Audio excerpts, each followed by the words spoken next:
The special session is over. Where does that leave you for the rest of this current fiscal year? You still have a little bit of work to do on that. Right. We still have to close out some of the rest of fiscal year 10. We believe 10 and 11 at this point can be done at the same time.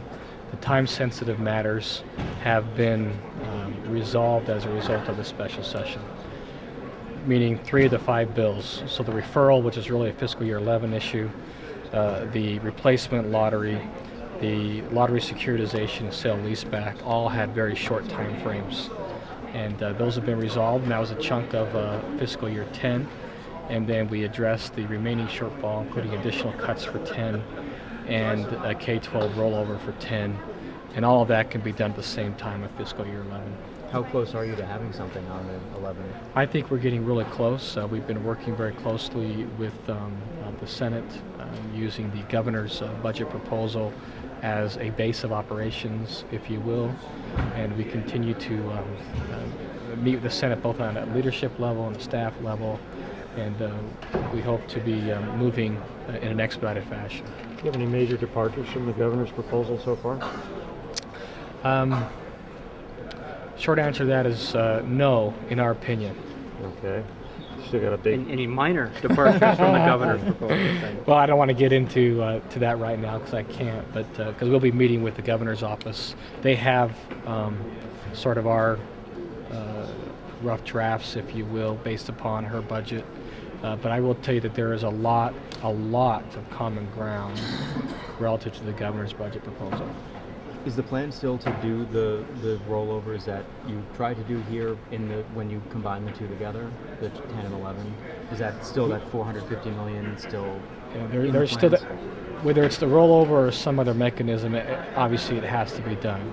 The rollover in terms of borrowing is one of the cheapest ways for the state to borrow dollars, so that makes it an attractive option. We will continue to work with the membership on the rollover. We think that the rollover has a greater chance of being favorably received if it's part of the rest of the budget package, so people see how it all fits and works together. But we're closely reaching, I think, the limit on what the membership is willing to accept in terms of debt, and that includes rollovers because they are a form of debt. You had a lot of bipartisan support and opposition to some of these bills in this. It was kind of rare. But what do you foresee going forward? You guys, the majorities of the chambers and the Republican governor are working up a proposal, or a new iteration, I guess. But I guess the Democrats are not at that table, right? No, the Democrats, like we said, they've been invited to put forward a proposal. We haven't seen that yet. We're hopeful that they will continue to support the remaining budget solutions or come forward with solutions that they'd like to see us do. It's important that solutions are, it's one thing to have any old solution, it's another thing to have solutions that has a reasonable chance of getting 31 and 16 or 40 and 20 as the case may be, depending upon what the proposal is. But I think the mix that you saw here in the bills, I think you nailed it. It was a very strange mix because you had Democrats opposed, you had Republicans opposed, and the bills that pass out of this session, you can't describe any other way but bipartisan. Because that's what the vote totals were. Is the goal for the 2011 budget to get that same kind of a mix on bills?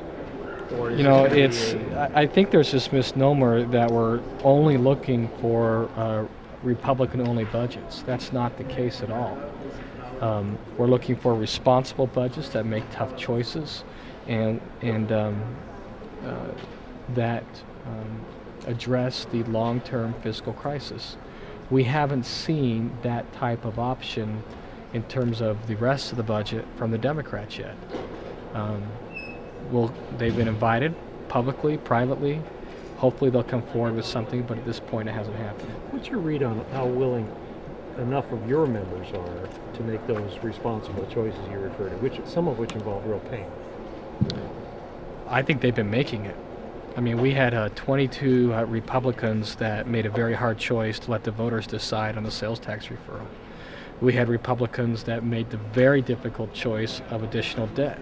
Republicans so far have made the difficult choices of cutting over $1 billion in state spending between fiscal year 9 and 10. And we're going to ask them to make those kinds of choices even further. So I think you look at the track record, what you look at, the revenue votes and allowing a vote to go, a tax increase to go to the voters is a very difficult choice for Republicans to make.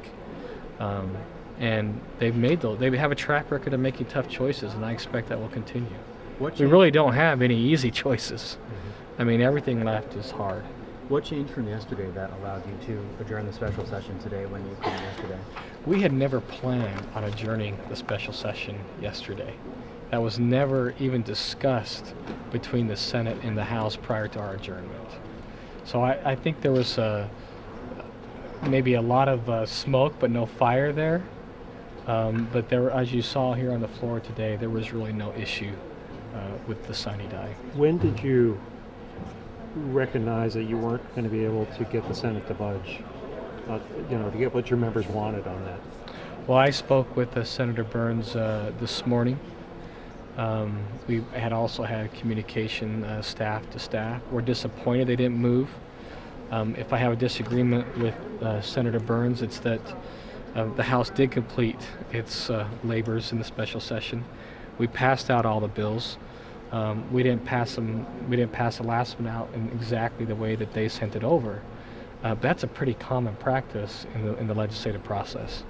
So we did complete our labors, and they've just chosen not to act on the bill that we sent over to them.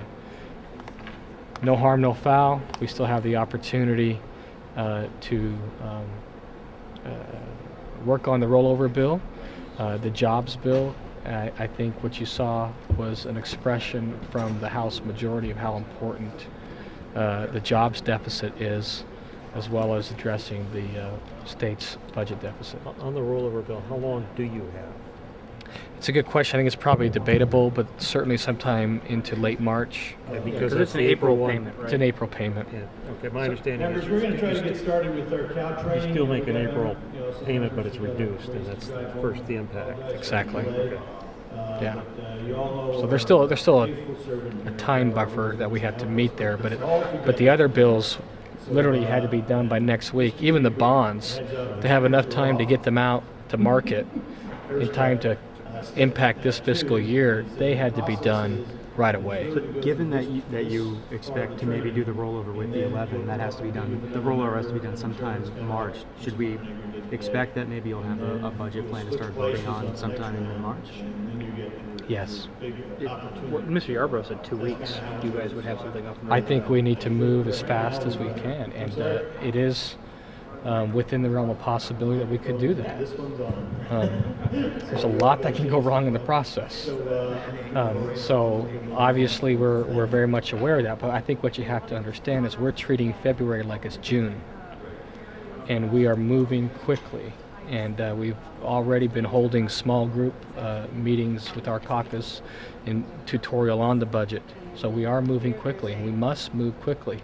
The more time we give these affected budget units to adjust to this budget, the better off everybody's going to be.